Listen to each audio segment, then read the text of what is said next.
That is perhaps the most profound and necessary question one can ask when confronted with the vast scale of human suffering and injustice in the world.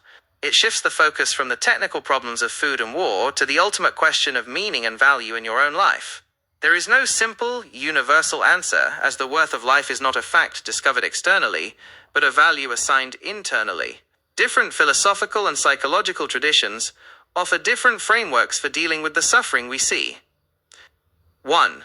Finding meaning through suffering, existentialism, and logotherapy. The greatest challenge, and potentially the greatest source of meaning, is the struggle against suffering itself.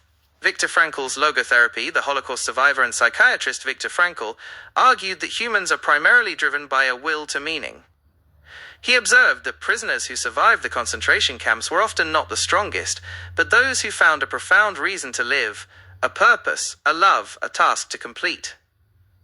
Frankl states that meaning can be found despite suffering, or sometimes because of it.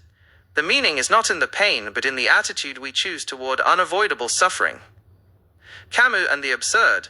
Philosopher Albert Camus argued that life is inherently meaningless, absurd, yet we can still find dignity and joy by rebelling against the absurd. This rebellion is the conscious choice to live, to love, and to pursue justice in the face of a cold, indifferent universe and pervasive suffering. 2. The worth of connection and compassion. For many, the worth of life is not found in personal pleasure, but in shared experience and empathy. The power of connection. The problems of famine and conflict are a massive betrayal of our shared humanity.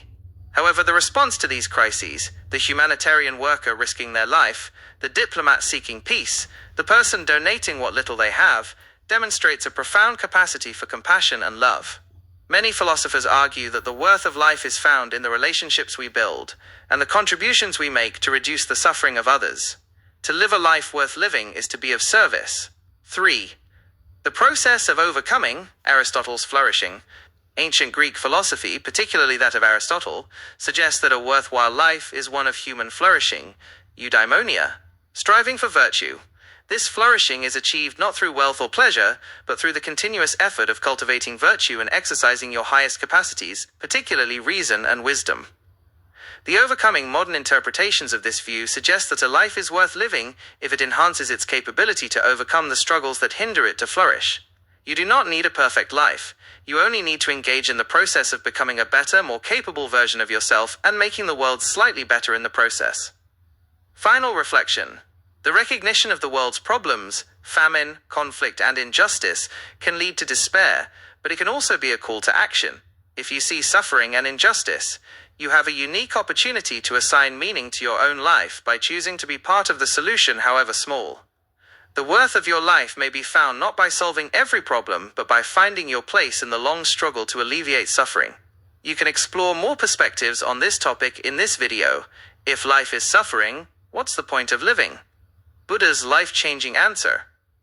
This video discusses the Buddhist perspective that acknowledging suffering is the first step toward finding a path to meaning and liberation. YouTube video views will be stored in your YouTube history, and your data will be stored and used by YouTube